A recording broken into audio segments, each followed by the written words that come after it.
talking about some mobility may just fire me the hell up. There's nothing more exciting, man. I think there's a lot of information out there on like, we talk about like, oh, we want to be more flexible and more mobile and like, oh, we'll just stretch a lot and you'll be fine when I think there's definitely a lot more to it than that. So I'll kick it off to you. When you hear that buzzword like mobility, like what do you think that is? Like how do you qualify or how would you define a person's mobility? I think there's a couple different ways people like to think about it. I think, like you said, everyone typically goes towards just like stretching and whatever that means, right? But in reality, it's a lot more about like functional range of motion, like what can you actually use? Especially the population we work with, like general populations, like activities of daily living, right? Like, can you actually reach into the cabinet and grab what you need to grab, or pick up the newborn and be able to actually stand up and carry him on your hip? And even as simple as like get up, sit on the toilet, be able to get up and sit back down easily. So I think it's one of those things that just gets wrapped into like, oh, you have to do it, but what does it actually mean when you apply it? Yeah, and what's relevant for different people too. Like you said, like I don't think I'm trying to, do the splits anytime soon or be like there may be like certain exercises or like parts of my training where I need to be mobile enough to accomplish this or that, but yeah, not getting like too wrapped up in it. Like as far as the definition we go, I think part of what you said may kind of hit the nail on the head with like your operative word is functional movement. I'll maybe I guess my definition is just kind of layering that a little further and saying like mobility is the amount of usable range of motion that we have across a particular like joint or articulation. So, and the operative word with what I'm saying is being that usable motion. I think that there is misconceptions or maybe misunderstanding with some people where they keep the terms flexibility and mobility, very, very synonymous and interchangeable when I'd actually like to differentiate the two a little bit. Like, if we're thinking like, let's say if I'm lying on my back and I have a stretch band tied around my foot and I'm pulling that stretch band to pull my leg straight up and stretching my hamstring, my hip. um you know that's that's essentially a passive action because my leg isn't doing the work to lift it up. Like I'm using my arms to actually pull my leg up. So I may be able to take that stretch band and pull my leg all the way up to where like my foot can touch the floor back behind me. Probably not. I don't think I'll ever get to that point, but just for theoretical purposes here. But that only really means that like I'm very flexible in that range of motion because again, I'm not, if I get rid of that stretch band and I try to actually lift my leg straight up, there's going to be a big gap in what that passive range of motion is when I have something else pulling me into that position and my active range of motion, or in other words, my own ability to actually control in a range of motion. So again, when we talk about mobility, I would qualify it a little bit more as like, again, going back to, okay, what can I actively move my body through? In whatever range of motion we're talking about, hip, knee, elbow, shoulder, back, whatever.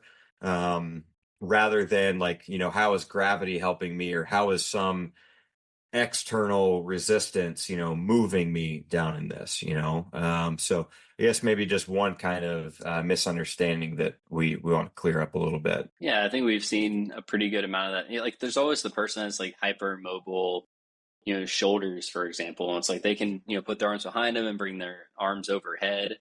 And it's like, that's great, but can you actually like use that outside of just that passive stretching motion? And how many times we've seen that in athletes too, where it's like they're able to stretch and they're able to do things. Like I can think of like 3 or 4 athletes we've worked with specifically where it's like they can stretch, but then we put them in the water and they can't even move because they don't actually have mobility. And so differentiating the two, I think, is important. So I'm glad you did that. Furthering that example or using that example of like a swimmer, it's one thing like if I'm a swimmer and I can like, hang from a bar or like grab onto something and lean away from it and, my shoulder get into these crazy ranges of motion. But my success as a swimmer is going to be limited to, okay, well, take whatever I'm grabbing onto or hanging from out of the equation. When I jump in the water, can I actively put my shoulder, like, can I catch the water at a high position? And number one, but also two, be strong in that range of motion. So not only be able to achieve it or move my body into it, but how much force or power can I get in that range of motion? Like that's where I think like training mobility can become, helpful, especially in certain athletic populations. But even for general population too, like I think there's a lot of benefits to training your mobility. It's, we're already talking like, yeah, number one, increasing that functional mobility or functional range of motion. But, for just from a health perspective, like increasing your articular resilience, like the more you move a joint, um, and the better that you can move it and the stronger that you are around in ranges of motion in that joint, like the more resilient that joint is essentially going to end up being. And on top of that, like just the health and longevity of those joints, like we hear it a lot in a lot of contexts or different aspects in health and fitness, like, oh, if you don't use it, you lose it. And it sounds super cliche, but there's a lot of truth to that. Like if you're not moving, and utilizing your end range of mobility and like your shoulders, knees, hips, in some sort of frequency, like you're losing that active range of motion in those like in ranges of motion as well. So like not just from an athletic perspective where like we want to be strong in awkward positions, but even from just a general health perspective of like, yeah, we want to be healthy and like we want our joints to be healthy. We want to ward off arthritis. We want to stay moving and stay moving well. So like a lot of benefits to I think what we can talk about or qualify as actual mobility training as well. I'm curious, Aaron. Obviously we've talked about like what mobility is and what flexibility is, kind of what the difference between the two is. What are some, I guess, modes someone can use to improve their mobility? Yeah, I think that's kind of the gold question. We think the opposite end, or not the opposite, but part of that end of just flexibility or that passive range of motion, like it's super simple. Like we like pick any stretch and sit in that stretch for extended periods of time. And like that's helping you gain that passive end range of motion. And you're training your soft tissues to be a little bit more pliable or longer. But when we talk about mobility, and again, like that active range of motion, our ability to control ranges of the range of flexibility that we have, you're adding what I'll say is like more of a neural component to it. And again, going back to the example of like, okay, if I can take a stretch band and stretch my leg all the way to above my head, great. But if I can't use like the motor units, the muscles, the tissues that I have to actually orient my leg to that position. The missing link there is typically like a neural missing link. And what I mean by that is like, when we move, our brain, like if I just want to raise my arm over my head, my brain is sending signals to motor units that innervate with muscles that tell my arm, hey, raise up above your head, right? So we know that like in that instance, like uh, raising my arm above my head, like if someone else raises it for me, we know I can achieve that range of motion.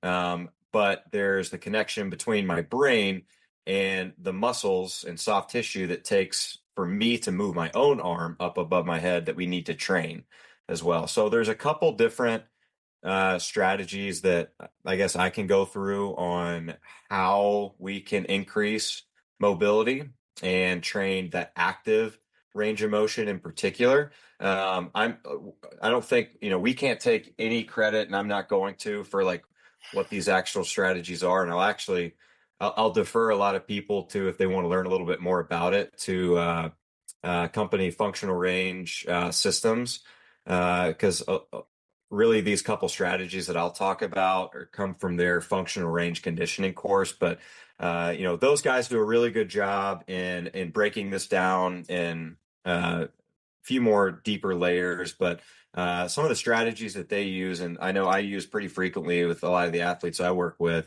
a couple different things that involve, again, really just moving our bodies. So I guess first one I'll talk about is what they qualify, or they call CARS, and CARS, or controlled articular rotations.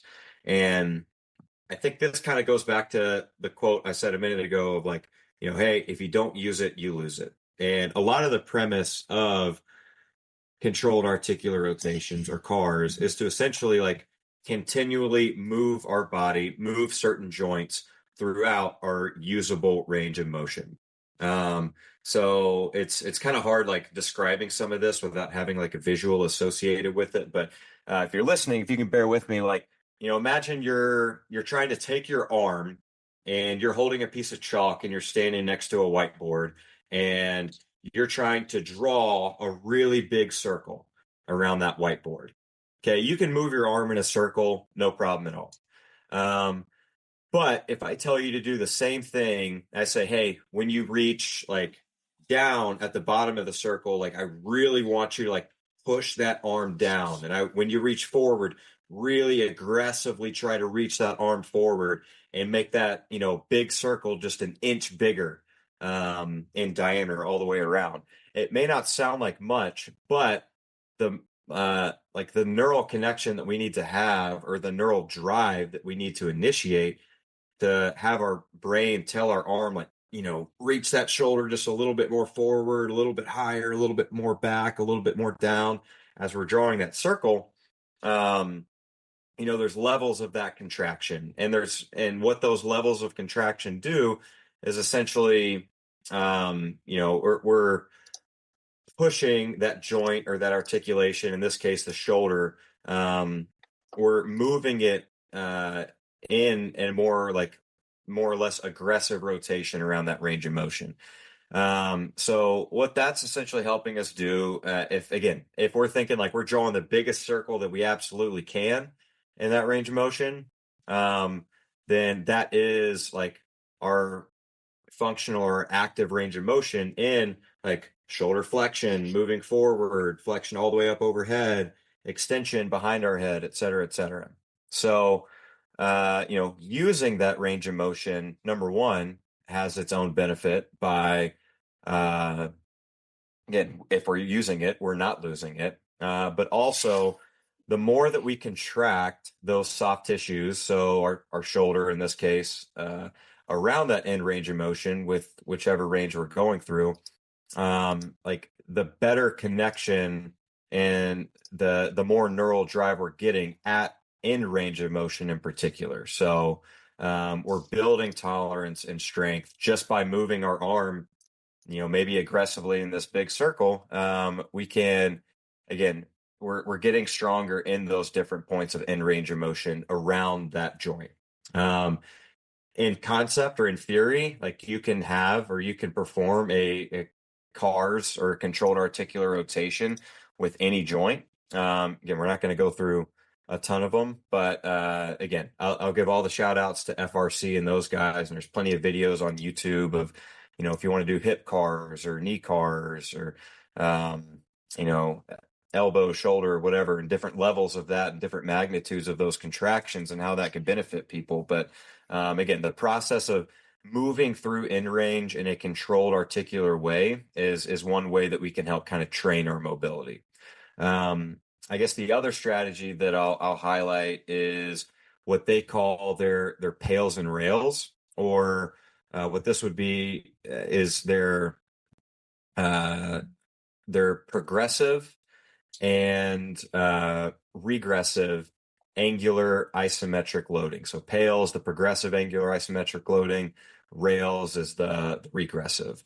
And that's just, I guess, fancy ways of saying doing isometric contractions and in ranges of motion. Again, this is another one that's a little bit hard to uh, describe without showing some sort of a visual, but one that we do with a lot of our athletes that's pretty simple and easy for them to grasp is gaining mobility or that neural drive in hip external rotation, or a little bit more like glute med activation, especially when we get into like more in range hip external rotation. So we'll have athletes sit in just a simple like 90-90 position on the ground. So sitting on their butt with their torso up, both knees at a 90-degree angle, and our hips, so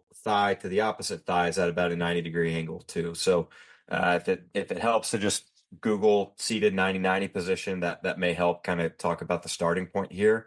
But going into those progressive and regressive isometric loading patterns, again, just talking about contracting in different positions and in range, the three parts of doing some sort of pails and rails training would be: number one, you actually go into a passive stretch.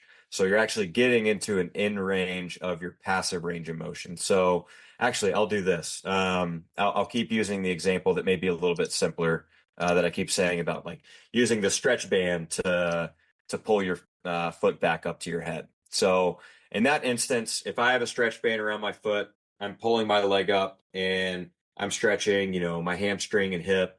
Right there, I'm not contracting anything. My leg is just relaxing. My arms are what's pulling that band and stretching that leg. So the first part of pails and rails would be sitting in that passive stretch for about a minute to 2 minutes. They found has kind of been the sweet spot of letting the tone of that tissue just kind of relax, become a little bit more pliable. And then going from that passive stretch, staying in that passive range of motion, but then contracting in different directions in that range of motion. So if I'm pulling my leg back and stretching it, then if it's like let's say like a TRX strap or something, that like it's not like a stretch band, but a TRX strap, or stretchy band, I should say, that like it's not going to stretch when I try to kick against it. I'm pulling my leg back and I'm trying to kick my leg down, even though it's not going to go anywhere because with my arms and that stretch band, I'm holding it tight. Okay. But what that's doing, I'm getting a good contraction in one direction at my in passive range of motion, and essentially saying to my body, like, okay, hey, like you can contract, you can use the muscles that we're firing in this in passive range of motion to really kind of at the end of the day limit the gap between that passive range of motion and that active range of motion, or what you're actually able to control up until. So it's just kind of, again, bridging the gap between those two. But yeah, that being the second part, the progressive and regressive are just essentially contracting away from and into the direction of the stretch that you're doing. So, again, not to sound like a broken record, part one, I'm pulling, I'm sitting in that passive stretch. Part two, I go into that progressive isometric contraction, or I'm contracting away from the stretch, even though like I'm not letting my leg go, I'm not letting it go anywhere. And then regressive, I'm actually stretching into the direction that I'm stretching. So like I'm be firing my hip flexors, trying to raise my leg up even more. And none of those three parts is my leg ever actually moving, but I'm holding it at an end range of motion and I'm contracting in different directions at that end range of motion to, again, just increase that neural drive, kind of connect my brain and body to say like, hey, you can get a little bit more control in this movement that we're trying to accomplish. So yeah, that's a really long-winded way of explaining a couple different strategies that I know we like to use in training mobility, but again, I probably can't do it too much justice just trying to talk about it through here. But yeah, controlled articular rotations, pails and rails, definitely a couple really good strategies that people can use at any age or any skill level when it comes to, quote unquote, mobility training. Aaron, that's great. I think even for maybe some of our listeners that are even more advanced, that might have been a lot for them. So thank you for breaking it down and making it simple. And that's not to say that like there's not other strategies out there too. Again, I think maybe one of the important things I like to drive home is just, again, that delineation between flexibility and mobility.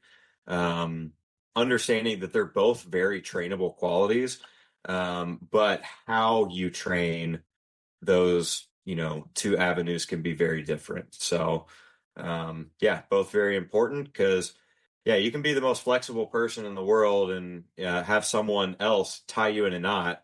But if you're not able to control your body, close to that range of motion, then that's where people can get hurt. And that's where like those ranges of motion just may not be useful too. So definitely an important topic to talk about and go through.